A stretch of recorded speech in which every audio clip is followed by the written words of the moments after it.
Welcome to another case study video. Welcome, Peter. Hey Connor, thanks for having me. Dude, I'm so excited to have you here. This case study is super special considering that you're a close friend of mine from high school. And I think a lot of people will appreciate that context because you've come a long way in the last year or so. And to highlight the achievement that you've had in the last 30 days, do you want to tell the people watching what you did in the last 30 days in commissions? Yeah, so in the last 30 days, I was able to get 21,900 in commissions, so about 22K. Crazy.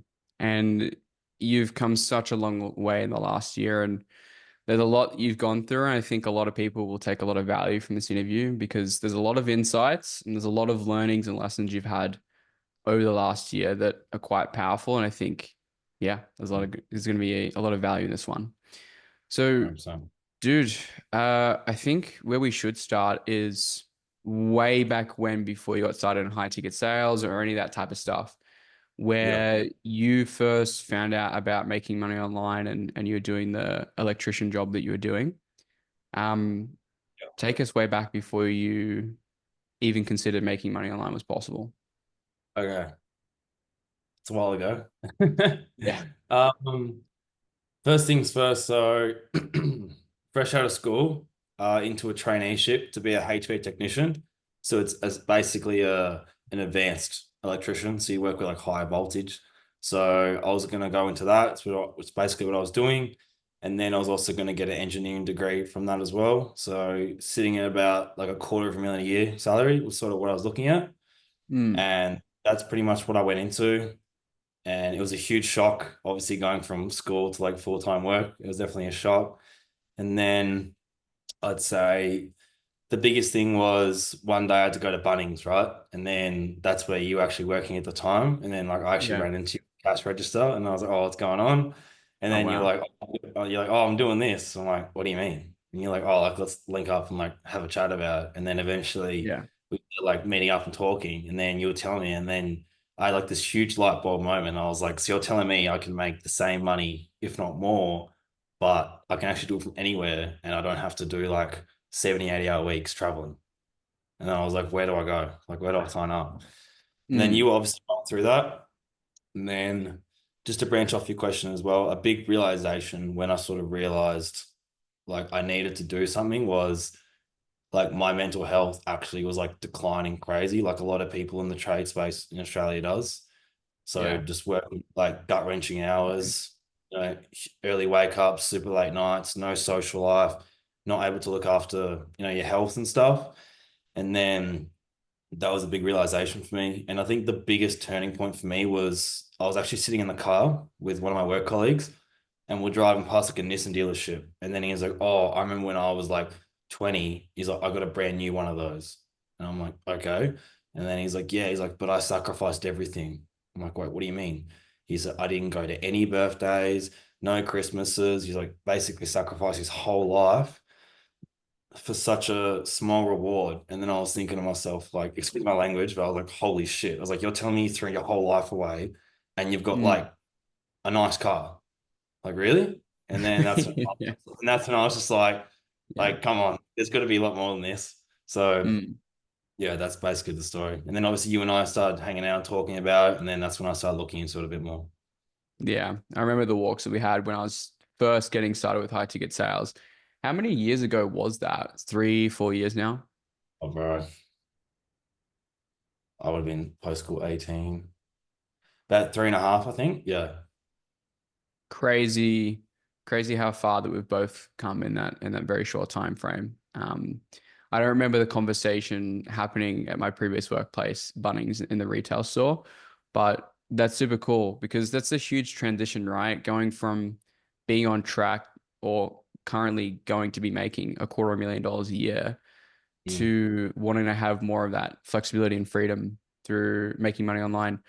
Did you get a lot of pushback when you made that decision to quit? Because I think we spoke about that quite a bit. Like, there's a lot of people that'll be watching this that might have been in a similar career or looking at pursuing a similar career before like making money online.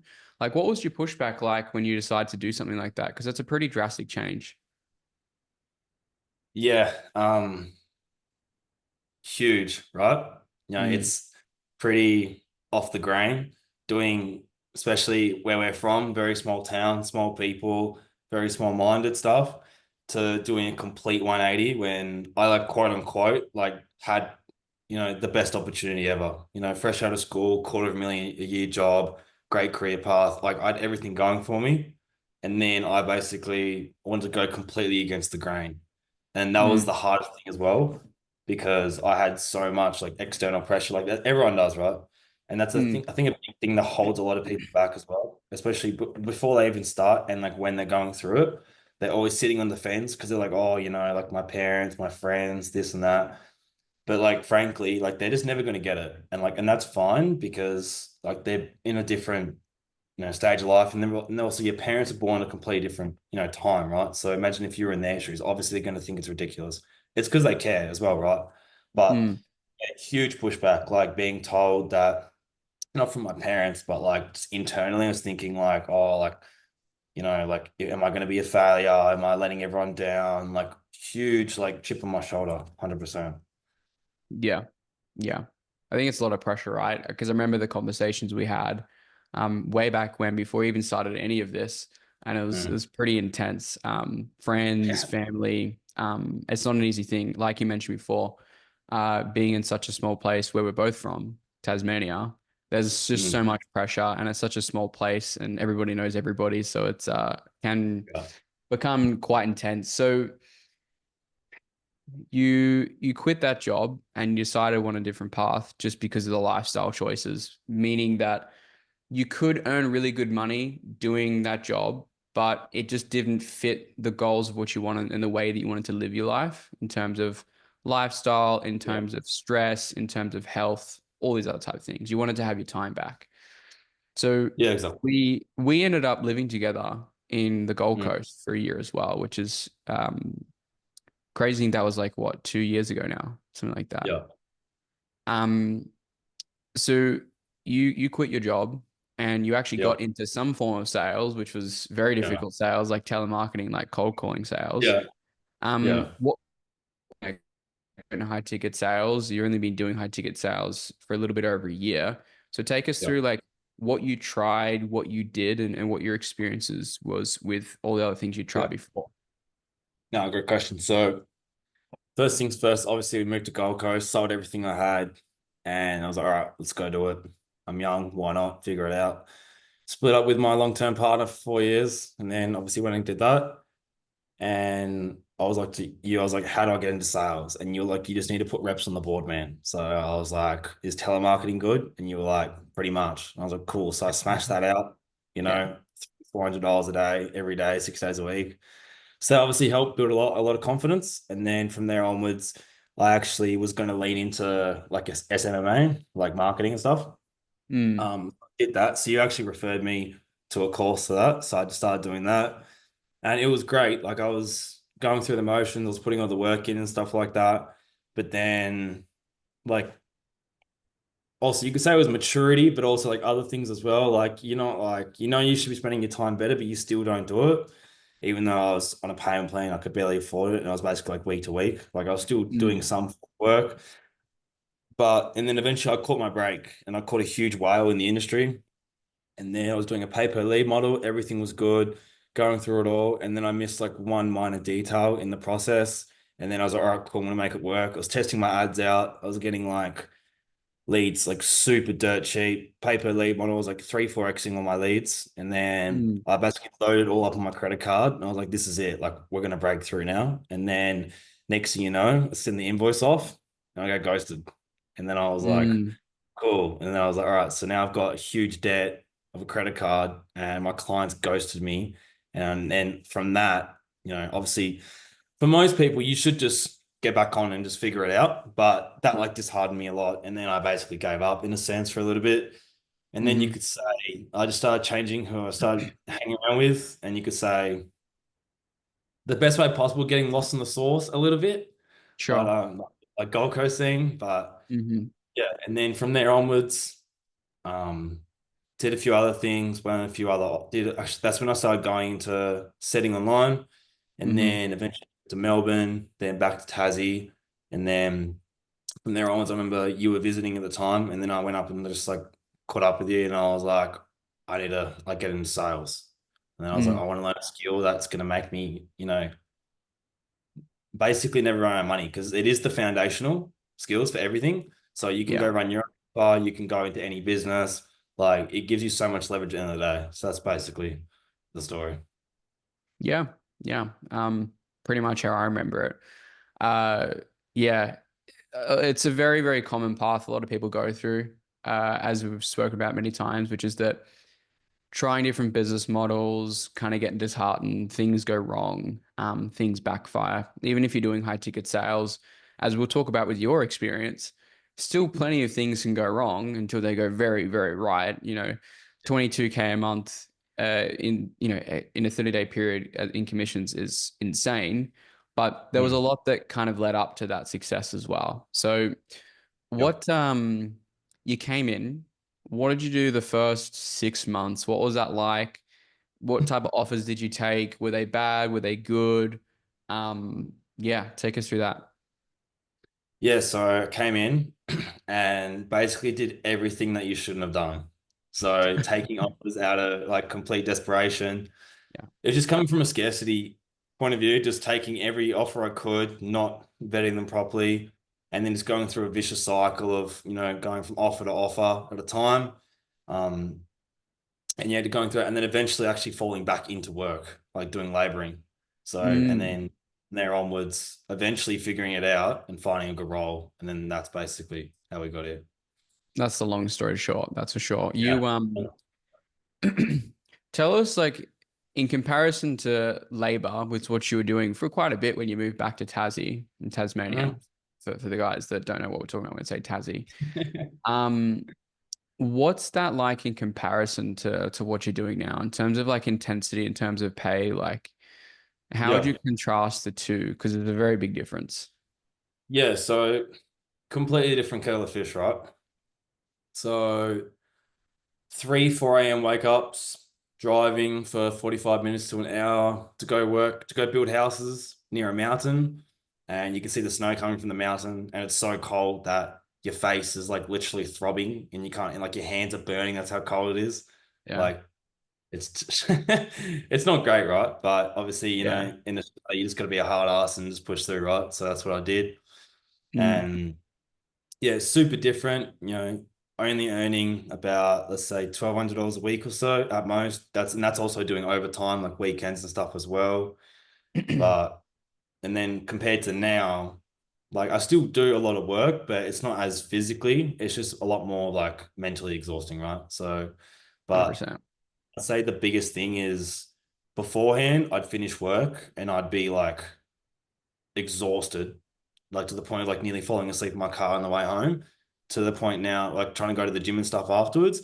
But now it's like, all right, cool. I finished work. Now it's time to go to the gym and I'm fired up, ready to go. So completely Yeah. different in Yeah. regards to the pay as well, like your question said. So, like I said earlier, like 1,200 a week, pushing it out with a lot of work in Mm, obviously weather conditions. And then, no, being able to make like $1,800 in a day from one sale is from like a 1 hour phone call is obviously a lot more lucrative, right? yeah, it's pretty insane because what you're selling, I think that's a pretty good transition. What are you selling to achieve the numbers that you're doing right now? Yeah, so at the moment we're doing BizOp. So people don't know what that is. It's basically business opportunity. So we're selling like Forex coaching to basically help people get out of their 9 to 5, learn skills so you can actually, become a profitable trader.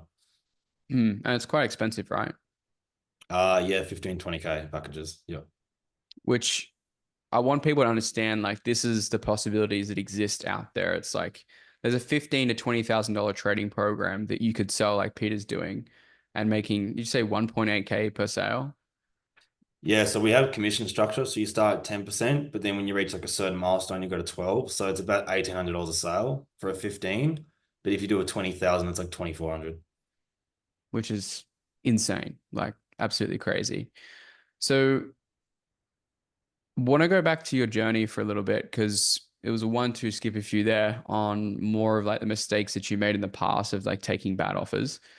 Yeah. How how many offers do you think it took you until you really put your foot down and realized, okay, this is like 80% of the job, 90% of the job. Like, what were those experiences like working in those bad companies, right? Because again, we can always look Mm, at the happy, exciting, now we make really good money and now we're traveling the world, which we'll dive into. You're in Thailand right now. Um, yeah. but like, I really want to highlight the difficulties that you've had to go through to get here. Like, what's the training been involved? Like, what steps did you have to take to get here? Like, what are the bad offers that you worked on? Like that type of stuff. Because people, Yeah. I think, really want to see the detail of like how hard this actually is because it is a hard transformation. So, what does that look like? Where to start? Let's start with your first So, offer all the way up to where you are now. okay, so first offer, biz op. The problem is you get like future pace. So future pacing is basically like you're selling the dream, right? So a problem is in the sales space is a lot of sales managers will sell you the dream to get you on board because obviously it's Mm, lucrative for them. So you're told you can make all this money, and then on the back end you're like, cool, I'm gonna go all in. I'm gonna quit my job. I'm gonna make all this money, and then you get there, and then it's great, and it can be true. But then the problem is there's also a lot of volatility in the sense that with the marketing side of thing, any day, like an offer can just shut down and the ads can mm, go to shit. And then bam, you got nothing. So my first offer wasn't too bad. I was actually getting results. And then out of nowhere, the marketing, excuse my French, just basically just shit the bed. And yeah. then from there on, I was like, all right, cool. What do I do now? So So the pretty much, first lesson you learned was that marketing can go to shit very quickly, and you need an offer that has multiple channels of marketing or diversification of marketing, yeah. or a really high quality throughput of marketing. Basically, that's like the first lesson you learned. 100%. Definitely utilizing all different streams of social media for lead flow. Like if they rely too much on one thing, like it's just too much of a variable to put your whole income and your life into, right? Yeah, Like I'm actually quite fortunate. Obviously, I don't have like kids in a house and stuff like that. But it's like that's why it's even harder for some people to make that transition because it's when you're like you older. do go into something and then you can't your risk threshold is obviously a lot lower, right? So it's like you can't take as much risk and actually do it. Yep, 100%. And so that was your first offer. So you learned that marketing. What happened with the following offers thereafter? Oh man, there's too many to count. I've If you were to sort count of them, like how many I do you was, think there oh were? I can't even say I've sort of like shut that part of my brain off in the background. Don't really want to think about it. But Wow. So it's I lots. guess yeah, like way too many to count. Like I've done all of it. If if we were to condense it down to one key kind of principle, which again, I know it's going to sound like a broken record, I talk about all the time, but Mhm. what do you think is the most important thing that you've taken from all the offers that you've worked on? Like what's the key conclusion of the space? I think proof of concept is by far the most important thing What do you mean by that? because so what I mean is it can mean one thing for a sales manager to be like you can make you know X amount of dollars, but like actually having the proof of concept, seeing the ads. So like something we actually learn in the training, for example, is like on interviews, but like, all right, cool. Like how much are you spending every day on ads? Like actually understanding everything to the business to a T, like you actually own the business. Because you need to take the accountability that you yourself are your own business. And that's a big problem. People treat it as like they're just an employee and they can just like coast through the space and like land on a roll and everything's going to be good. And that's what I did. And that's why I didn't waste, but like that's why it took me like an extra 8 months to actually get here. Right. Mm, mm. So you would say that not only thinking like a founder is important, but Mm. offer acquisition or offer selection itself is a very big part of the equation. Yeah, it's the most important thing. Like skills and stuff are important, Mm, like obviously it's good to sharpen the axe, but if you don't even have the axe, then like what do you do? You know what I mean? So, and then like you say already in a lot of your stuff. So there's a big difference between like a really good closer on a bad offer who makes like 8K, pushes it out, and then you get someone who's like, all right, like I'm not great, but like I'm all right on like a really Mm, good offer, you can make 20, 30,000 a month just because the offer alone. Even though the other guys, because I know people out there that are substantially better than me, right? Easily, way better than I am, but they're making a third of the money I am just because they're on mhm. bad opportunities. Yeah.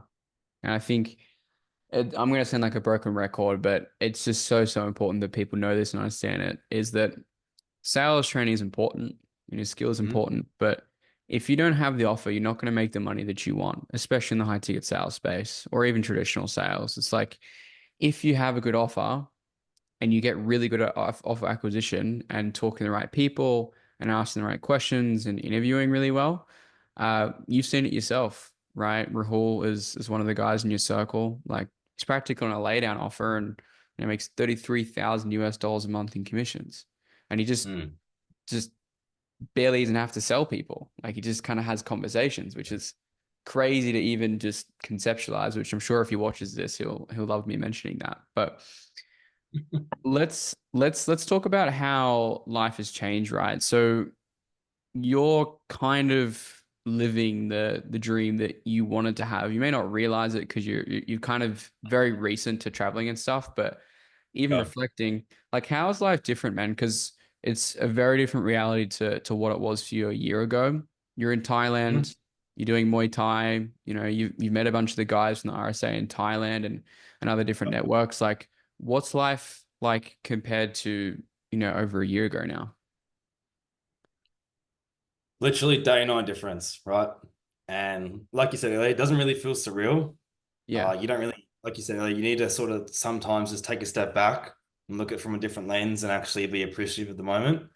But I think sometimes you get so caught up in the whole like, all right, we've got to keep going, that you don't really appreciate what you have in front of you. Mm, But yeah, like not to sound corny or anything, but like I did essentially achieve what I was looking to do since I actually got into sales. Like the whole goal was, all right, cool, 20K a month, location freedom, being able to go away and live abroad, go do what I want, compared to being locked down to a locked in income, location, and generally like I can choose where I live, like weather and stuff wise. Because Tasmania's pretty cold, right? So, and I yeah. hate the cold. So Yeah. huge difference.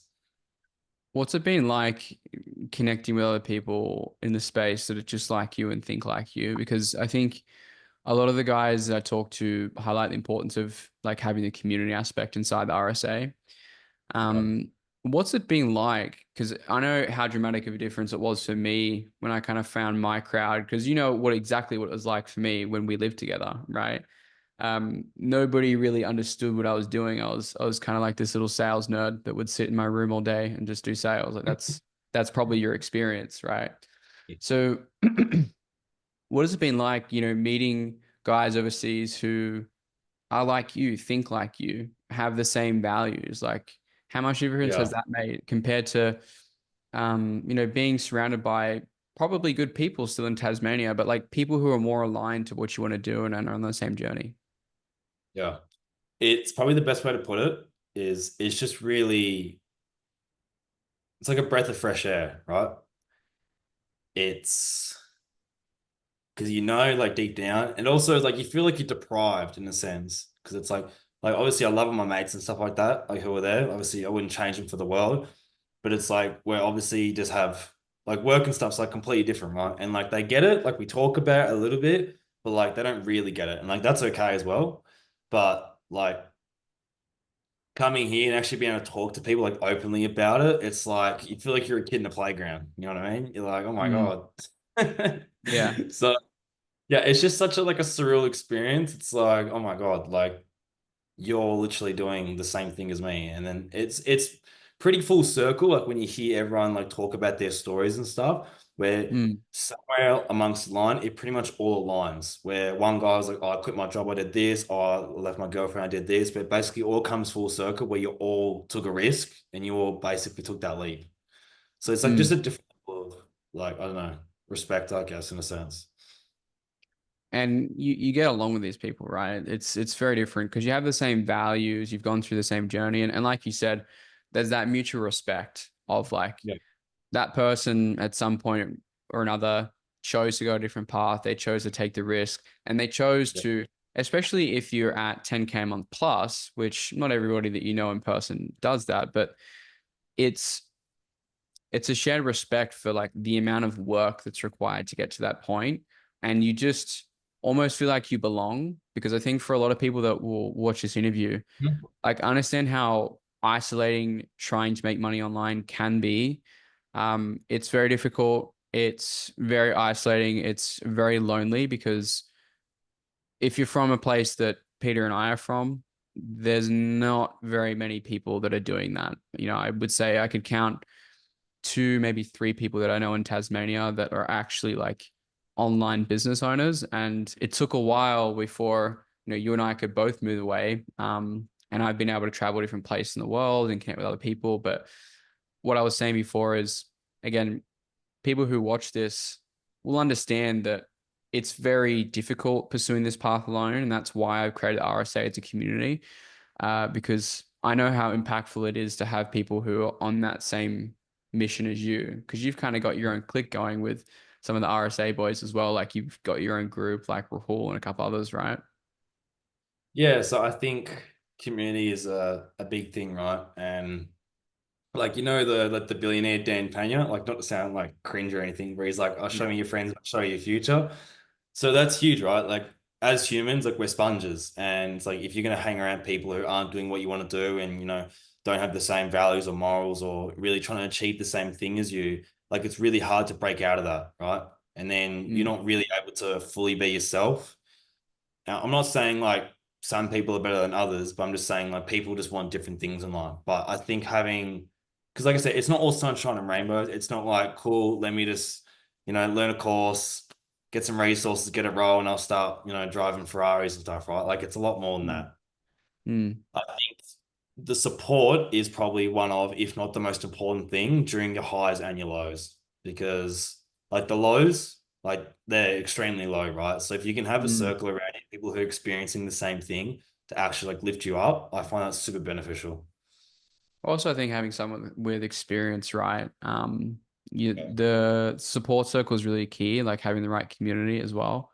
But having someone, again, not to toot my own horn, but I've been doing this for 5 years. So it's like, hey, Connor, I'm struggling with this situation. I had this shit offer. I did this thing. Like being able to lean on support for someone who can just be like, okay, well, yeah, we just do this or you do that. It's very simple.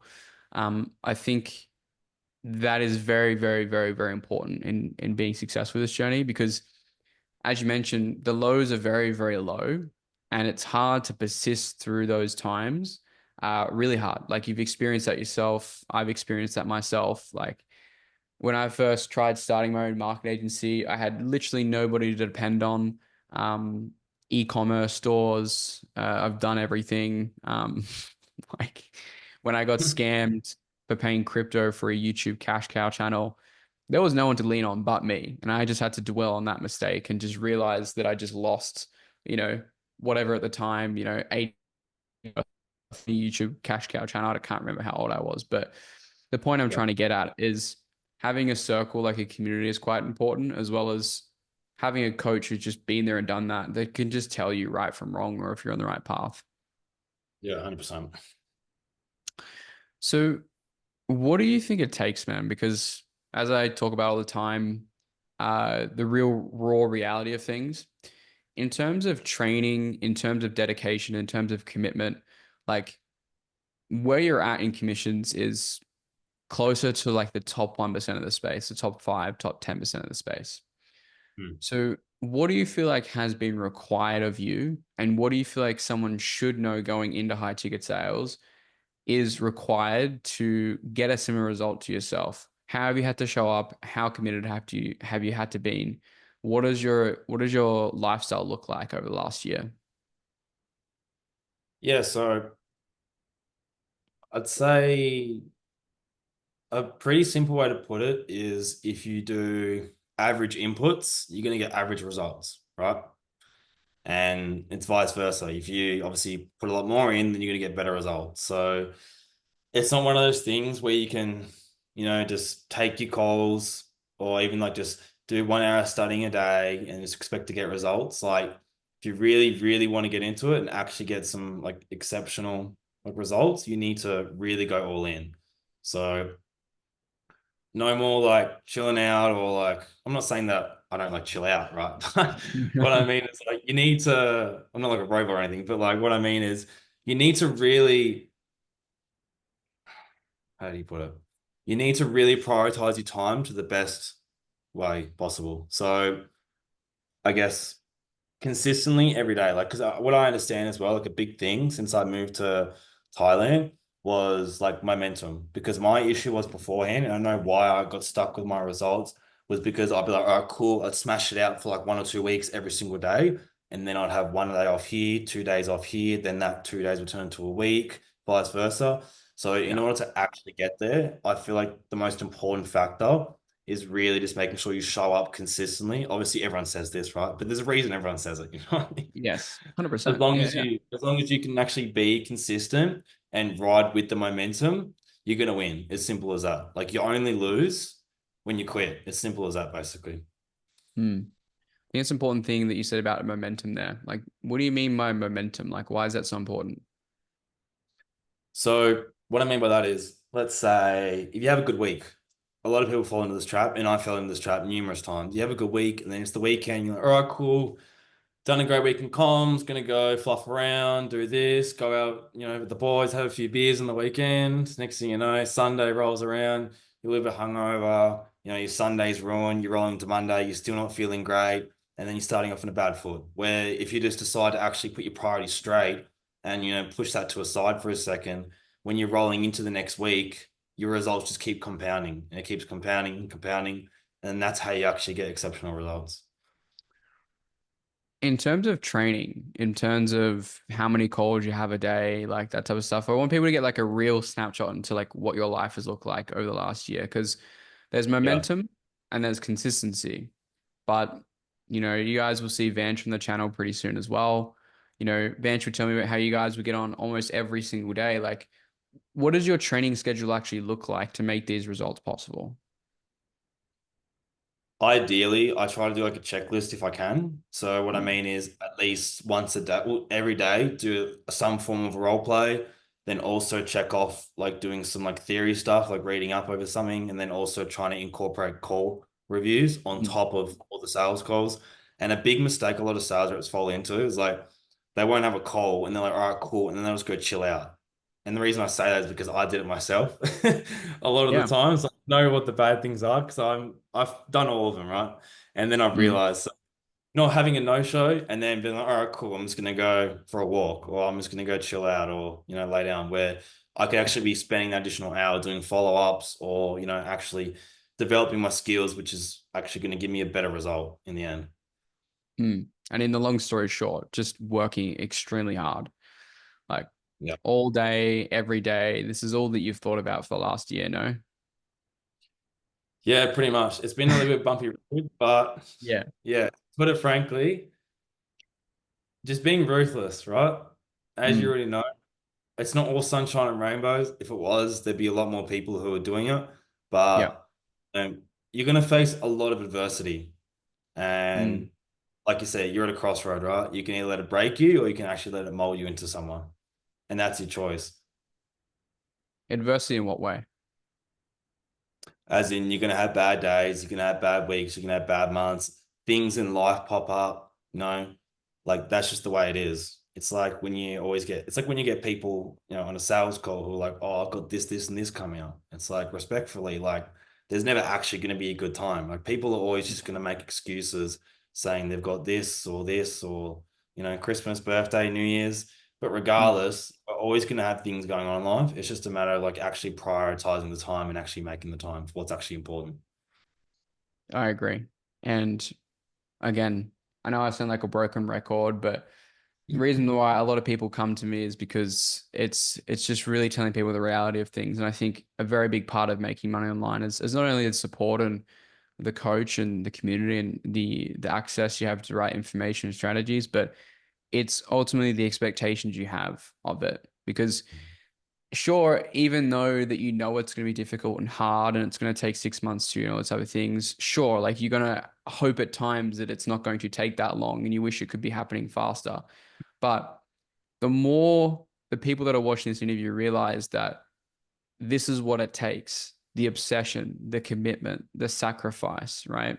What is actually necessary to be successful? Most people paint it in a positive light. We've all seen the marketing angles. Get to a couple $100 a day by typing and twiddling your thumbs on your phone by messaging for influencers, right? We know this is not the reality. We know that's not is required to be successful. And I think the more people that realize that from people who are in the field, like Peter and like all my clients, and the more I tell you this, hopefully you can manage your expectations a lot better. Because when I got into it, as I've spoken about a few times, I thought I was going to make 300K my first year. It was very far from that. I don't even know what I earned my first year. Probably, I can't even think about it, to be honest. But it Oh, was very low. But that's what I was convinced, right? The guy that I yeah. bought into, which you know very well, um, he, I was sold the dream, right? I was sold that you, in the next 30, 60, 90 days, you can be by the beach and you be closing deals on your phone, and that's all hunky Mm. dory. But again, if the more that people realize that this is actually a difficult path, maybe it's going to turn some people away. But the right people, which is the Yeah. reason I say it, the right people will come and work with me and get results just like you. Because as I say all the time, it's not just the training, it's not just me, it's not just the team, it's not just the information, it's not just the support, but it's the people that get the results. And it's Yeah. like, yeah, you go ahead. And what you were saying there, Connor, as well, like in regards to like the 6 to 12 month time frame, like I was all my experiences, everything I speak of is because I've made the mistakes myself, right? So what I mean is when you see people that are like, oh, 6 to 12 months, like that's ages. It's like if you really look at it, like what's a bigger trade? 6 to 12 months of actually giving it a go, or like the next 40 years of just keep doing what you're doing. So the trade Mm, back is pretty easy, but obviously, as well as in Australia specifically, like coping is crazy, as you know. yeah, for sure. Australians love to cope. But yeah, no, I totally agree. And I think the more that people realize that the situation they're settling with right now and what it could look like in the next 3, 4, 5 years could be way worse than just having a go. Because it always comes Yeah. back to the same thing is like, you could have done it. Like, you could, and look at where we're at now. Yeah. I think I think you can talk on a very good perspective when it comes to that, right? Because we had a conversation a couple of days ago, a week ago, thereabouts, of like, I wish that I just started when I was younger. Like, I just wish that I just started locking in when I was younger. I really wish that I just committed. Like, do you want to talk in your experience of what that's like? Because you're 23 now, right? You turn 24 in Feb Yeah. next year. So Yeah, that's it. for the younger people that are watching, or even people that are our age, right? Um, what's your experience with that of like wishing that you started earlier and like seeing where you're at now? Well, probably the best way to put it is when you do start seeing results, you always think like you're such an idiot, right? You're like, why didn't you do this earlier? Because you know that you could be so much further. But in saying that as well, you should never be caught up with the past. Like that's history. And I think the most important thing is just starting in general. Doesn't matter if it's early, if it's later, starting is better than nothing. You know what I mean? So I'm grateful for that. At least I started. But yeah, if I did just pull my head in and actually properly allocated my time and dialed in, actually had my priorities straight, I'd be miles ahead. But either way, it's in the past, so it is what it is. But moving Absolutely. forward, now I know as well. I also like to look back on that as well, in a sense that I know how much time I've wasted, you could say, and now I'm never going to make that mistake again. So that's something I've acknowledged that I've made that mistake and that's never happening again, basically. What would your main advice be to people? Like you mentioned just getting started, but like what would your main advice be or suggestions to be to people who are in that position? Maybe they're 19, 20, 21, a little bit younger. maybe they're a bit distracted by the source, as you mentioned before. Especially as a younger dude, dating and all those other type of things. Mhm. I'm curious from your perspective of like what you would tell, like if you were telling like Yep. 21-year-old Peter, like what would be the advice you give him in that context? I'd say just have a look around. And what I mean by that is like just sit there and like just generally look around everything that's around you, like the where you're going to, what you're doing with your free time, like really look at everything you're doing from a third lens and just think to yourself, like, is this really what I want to be doing for the rest of my life? Or is this where I want to go down? Do I want to hang out with these people? Do I want to do this type of thing? Do I want to be having these conversations? And then if the answer's no, then figure it out, right? But if you want to do that, then sure, like it's not a problem. But if you do actually want to keep, obviously, don't want to just keep doing the same stuff over and over again, then you probably need to look into something, right? Mm, yeah, I think I said this in a video that I recorded recently, that you guys will see in the YouTube channel very soon. But it's just like wise up early, mature early, and act your age here and there would be my advice. Of course, don't be as Money Twitter calls it, don't be a geek, right? Don't stay inside all the time. But 100% wise up early. I think that's a great bit of advice from you, which is that if where you're going right now is not ideal and optimal, you don't want to be there in 2, 3, 4, 5 years. Start making some serious changes around the people that you hang around, the people that you're talking to, the conversations you're having, your habits, your behaviors, everything. Um, I think also environment is very, very, very key. Um, where you're living, if it's not with the people that you need to be living with and you're not surrounded by people with the right standards, whether or not that's living at your parents' place and that isn't where you need to be. Your parents may not support you in what you're doing. So They may not understand you. Just if you can and you have the means, move out as early as possible, wise up young, and act your age accordingly, but just do it sparingly because the years, which I'm sure you can resonate with, the years from 19 to now feel like they just went by so quick. It's actually terrifying. And every year gets faster and faster and faster and faster. And it only takes experience to realize that. So from two old guys, right? I'm 24, Peter's 23. Um, definitely take that on. Don't wait and don't delay things because you will regret it later on and you'll realize how quickly time passes you. Years fly by like weeks and months, and they go by very, very quickly. So what's your goals from here, man? Where do you want to take things? It's crazy. We're having conversations the other day of like, I want to scale to 30K a month, 40K a month, 50K a month, right? What's like, where do you want to move to from here? Like, what do you aspire to do? good question, Big question. right? I guess with removing all the fluff, ideally the plan is to get to 40K a month. That's the next step. And then really be in a position where I can really just give back as much as possible. Hmm. That's really what I mean. So ultimately, just giving back to my parents and the people around me, because that's the most Hmm. important thing.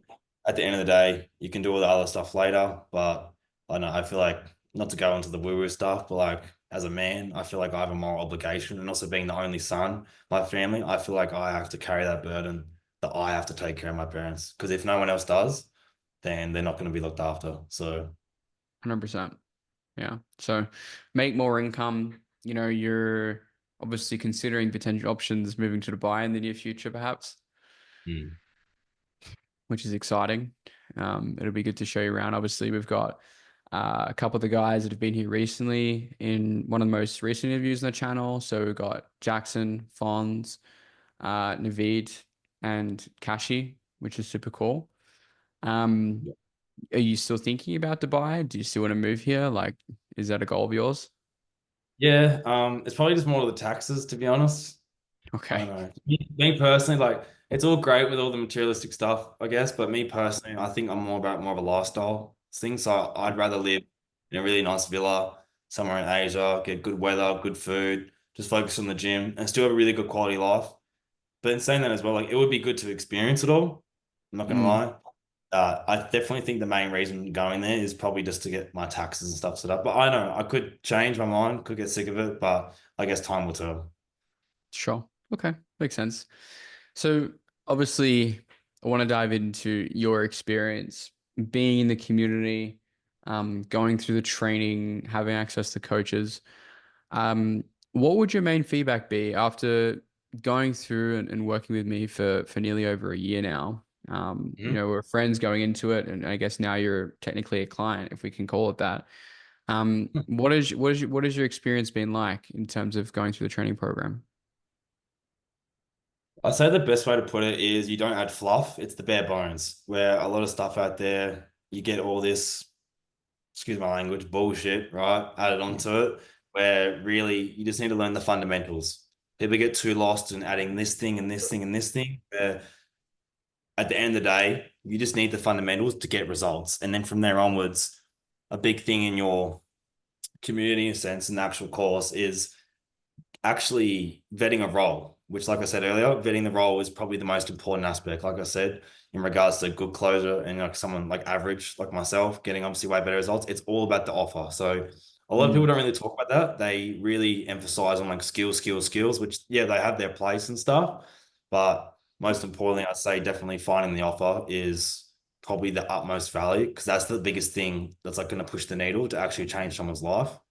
mm, And on top of that as well, I'd say just the coaching calls, man. Like it's a no-brainer. Like you already know this. The people who show up are the ones who get the best roles.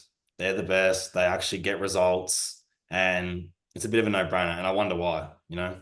Well, you can either sit in mm. the corner, suffer in silence and just complain, or you can actually give it a go, step up and actually get results.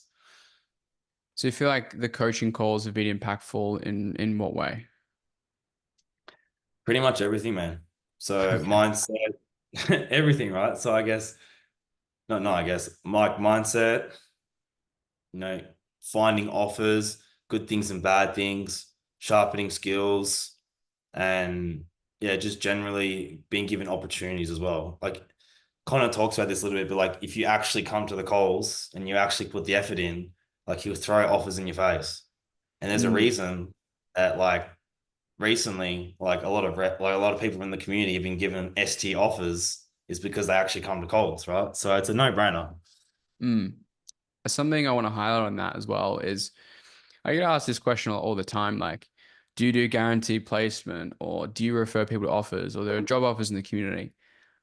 Yeah, all the time, actually. And I said this on a coaching call today, which is that if you're inside the community and you come into coaching calls, I see you showing up and I see and trust your ability to close or your ability to sell, set, whatever it is.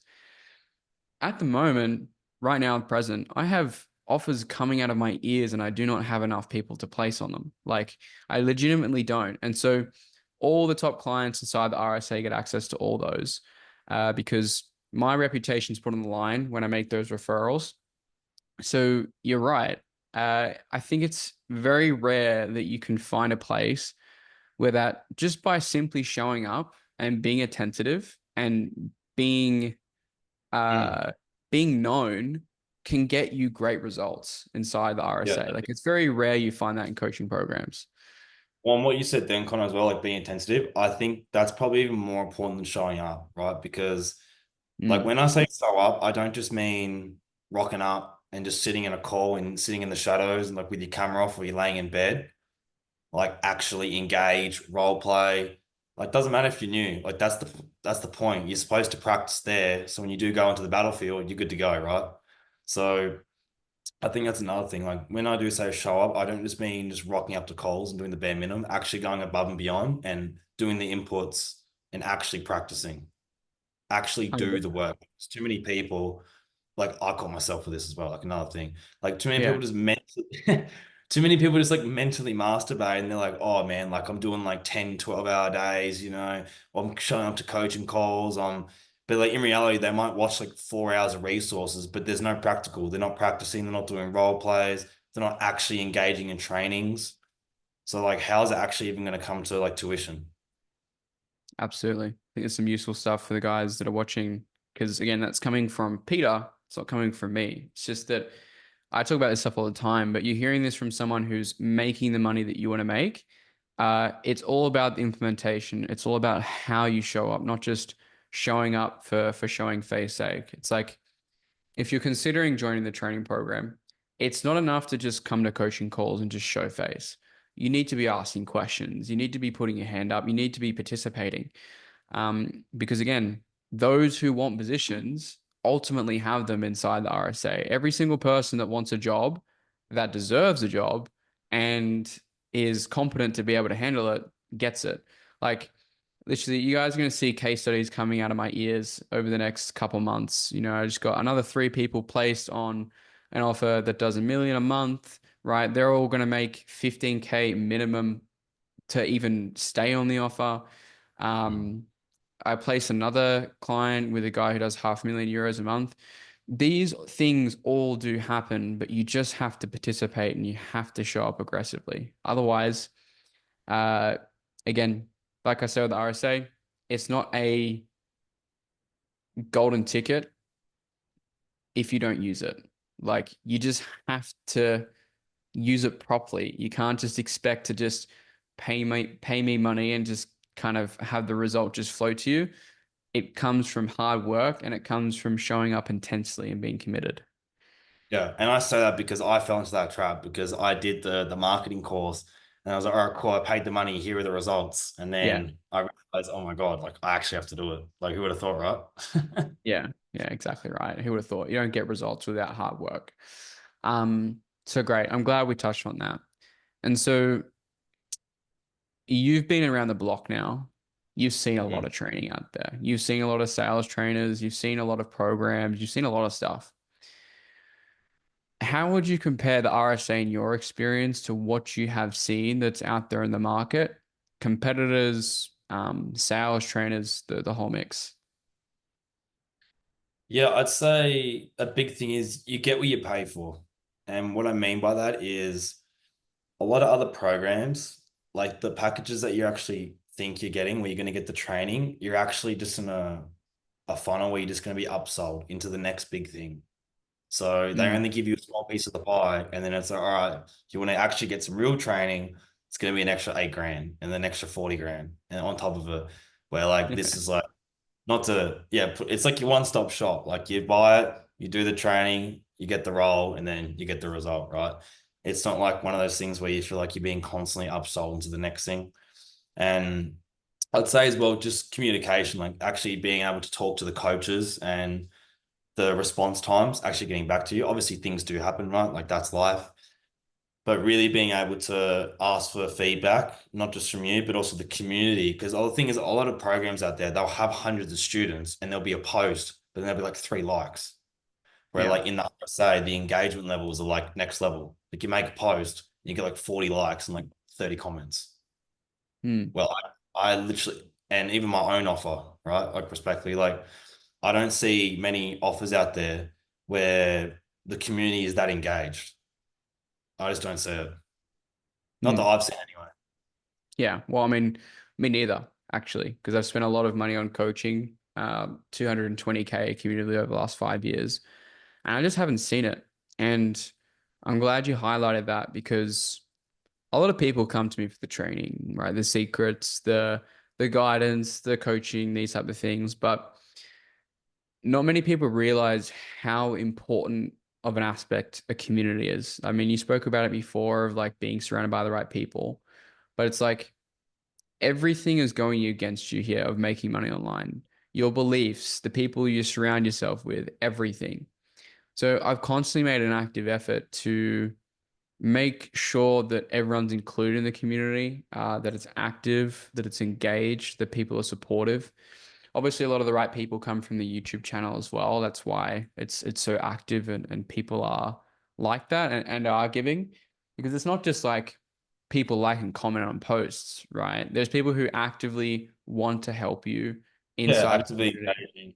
Yeah, and sorry, take over. And then, like for You're right. example, you check the box and you're getting people actually messaging you, conversations coming up on calls, and that's another thing as well, right? Like when you talk about community, like you're one relationship away from your whole life changing, right? Like for Yeah. example, like one of the boys is essentially running my offer, and like I would have met him obviously if I didn't go through RSA and then other networks and be given this opportunity. So your whole life is like even with everything else, like going out and applying and prospecting and finding roles, just like sometimes you also need to look from like a third lens, right? Like I said earlier, where just look at what you have around you and just ask around because you don't know unless you don't ask. So literally, you're one conversation away from actually changing your life. Yeah, it's very important. Your network is your net worth, as cringy as it sounds. Everybody says it, but that's really what it is. You know, every business motivation page has that as the main quote and title, but it really, really is that. You are genuinely in the high ticket sales space, one conversation, one relationship from changing the whole direction of this whole game, right? You've experienced it, found the right offer, the right person, the right time, and this is your first month on the offer that you're on right now, right? Yeah.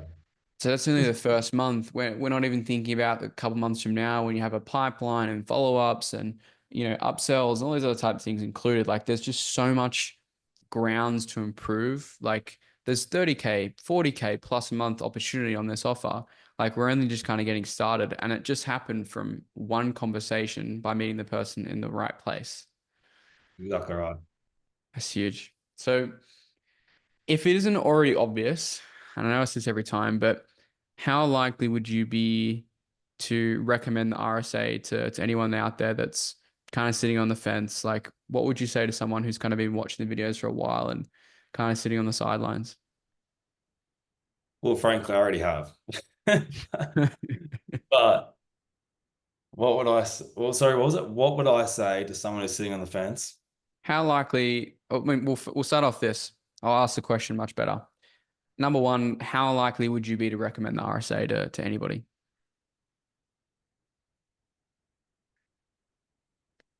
It would save you a lot of time and also a lot of money. So definitely. Okay, that was a long pause. People people might doubt that response. I'm just kidding.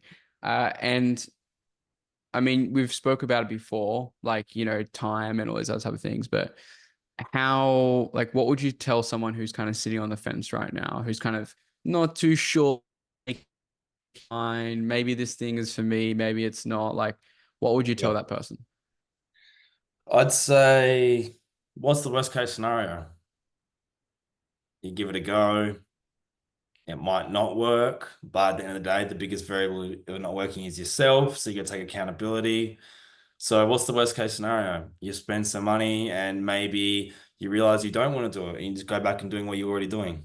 Or you actually give it a go and you could actually potentially do what you want in life, not have to fall down to the same mundane things that you already know. I like that. It's a good answer. And any final notes, man? Is there anything else you wanted to kind of finish the interview on? Any final thoughts, final comments? I'm in the spotlight. Have a crack. Overall, I would just say, like I said earlier, touching base on that, regardless of what you do, really, like just to give you some, source. Like, regardless of what you do, whether it be sales, could be any other business model like I did myself. Like, if you don't actually commit to yourself and go in, like, you're never going to go anywhere in life. So, when you do actually try something, make sure you do actually give it 100%. Otherwise, you're never going to get there. So, like I was saying, following back earlier, if you do, average inputs, you're only going to get average results in life. It's simple as that. Brilliant. Absolutely agree. So man, thanks for hopping on. Great interview. I think there's a lot of value that's in there, especially for again, someone who's the top 1%, 5%, 10% of the space. I'd probably say like closer to 3 to 1.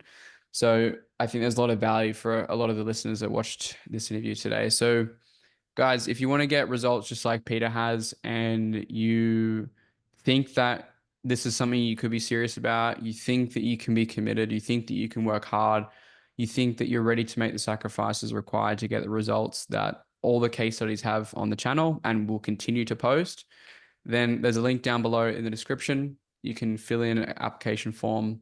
It'll take you 3 to 5 minutes. Actually give some thought to the question, why do you want to join the RSA? If you put, I want to make more money, simply just not good enough, right? We've canceled calls all the time, me and Lucas and myself. So definitely give some thought to it because I definitely watch those applications all the time. So if you're serious, definitely give it a thought and maybe have a chat. But otherwise, guys, we will see you in the next interview. Thanks, Connor. Cheers.